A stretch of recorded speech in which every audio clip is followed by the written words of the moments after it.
And thank you for joining us here on Fox 4 News at 5. I'm Ryan Kruger. And I'm Kaitlin Knapp. Tonight, we have team coverage of the controversial split vote in Fort Myers and the backlash that followed it. Now, right now, you'll notice we are live outside of a previously scheduled town hall meeting. It's set for an hour from now, 6 o'clock, and it's being hosted by Councilwoman Darla Bonk. She voted no on the measure, and Kaitlin, we already can tell, increased security for this town hall. Yeah, we've seen a lot of Fort Myers police officers come into this parking lot ahead of this meeting.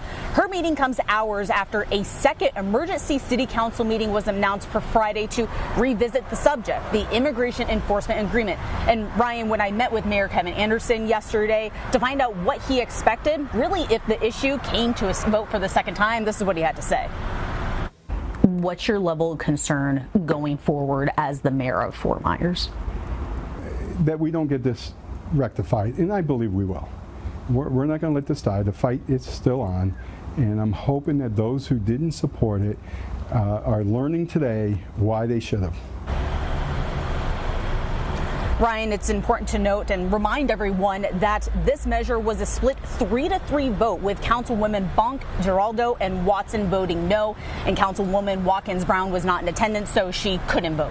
And remember, shortly after the stalemate, that is when the backlash began from some of the state's top Republican heavyweights. Today, we spoke with one of them, U.S. Congressman Myron, whose district includes Fort Myers, who is also running to be the next governor of Florida.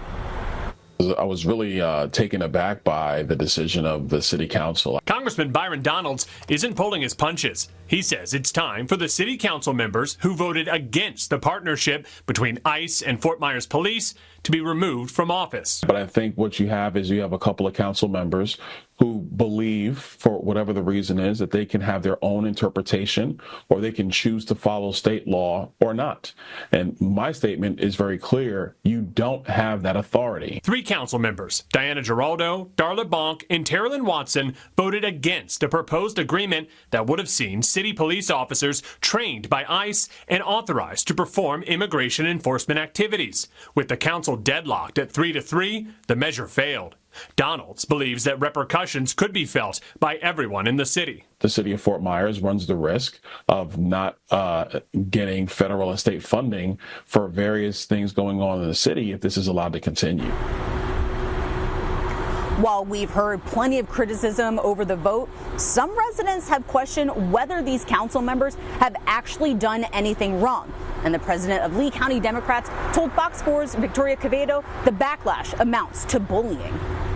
Since the Fort Myers vote on Tuesday, several Lee County groups have been working to support the council members who voted against the measure. I'm your community correspondent, Victoria Quevedo, and I spoke with Lee County Democratic Party president about why he believes their vote needs to be protected. Since Monday night, Jim Rosina says the 3 council members who voted against the immigration enforcement measure have gotten publicly bullied and could potentially lose their jobs. He says that the state government is forcing them to vote the way the governor and others want them to vote. We absolutely do not agree with any form of bullying.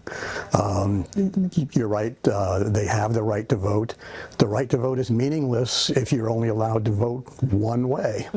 So, I mean, we have to protect the right to vote. We have to protect their right to dissent from what they think and what we believe is bad policy. The Lee County Dems are asking people who agree with the council members to register their support and let the members know that there are people who think they've made the right choice and will back them up. We're totally in favor of these 3 council people and what they've done, and we will work whatever way they want to try and protect them and save their seats. Rosina's told me his group will continue to support the 3 council members while they wait to see what the state government does next. In Fort Myers, Victoria Quevedo, Fox 4 News. And it's a tale of 2 cities in Southwest Florida, because in Punta Gorda today, the exact same issue passed unanimously through the Punta Gorda City Council. And of course, Punta Gorda community correspondent Alex Orenchuk was there in the building as one city leader warned the council that their approval carried some significant risks. It was only after City Council voted to approve the measure that the city attorney spoke up.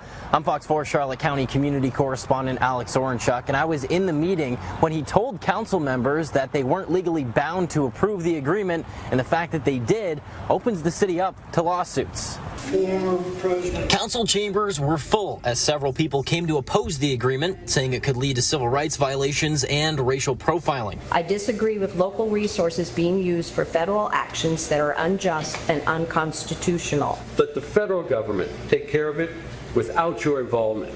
Will the police department start asking for a passport from anyone with dark skin or broken English? City Council voted unanimously in favor of it. In favor? Aye. Entering the city into an agreement with ICE, which trains select Punta Gorda police officers and gives them the power to interrogate anyone suspected of being an illegal immigrant and serve immigration arrest warrants, among other ICE duties. There's a difference between political expediency and what's legally required. The city is not legally required to adopt this memorandum of agreement. It wasn't until after the vote that City Attorney David Levin said the city wasn't required to enter into the agreement, and it opens the door for lawsuits against the city. This does create potential for liability if the city does things that want to foul of constitutional rights. It does not provide for any reimbursement with the city to defend the city in the case of those lawsuits. Vocal opponents of the agreement, like Maria Lara, told me council should have heard the attorney's opinion before voting. I'm a little disturbed by the way that this was handled. They decided to vote in advance of getting advice from their own city attorney. I also spoke with Punta Gorda Police Chief Pam Smith, who said she's not worried about lawsuits because her officers are held to a high standard. I'm not concerned because I'm still going to hold officers accountable for constitutional policing, protecting people's rights, not racial profiling, any of that. So, and having an officer that's more educated will probably, in my opinion, limit our liability more than increase it. I asked Levin why he didn't share his opinion with the council before the vote, and he told me they didn't ask. I also spoke with the vice mayor, who said his vote wouldn't have changed and that he's confident in the police department's ability to enforce immigration law properly. In Punta Gorda, Alex Orenchuk, Fox 4. And back out here live in Fort Myers, where that city council vote has now garnered attention all the way to the state capitol. Yeah, Ryan, and State Attorney General James Upmeyer really didn't hold back, accusing Fort Myers of being, quote, a sanctuary city, even threatening to penalize the city if council does not vote in favor of it. Scripps News Group reporter Forrest Saunders has a long conversation with the Attorney General about the consequences that he has in mind. We're going to have that for you tonight on Fox 4 News at 6. And online, Fox 4 took a closer look at just who the 3 dissenting council members are. We also dug into the law and agreements leaders are citing. Now, to get a fair and balanced perspective on all of this, go to fox4now.com and click the Immigration Action section.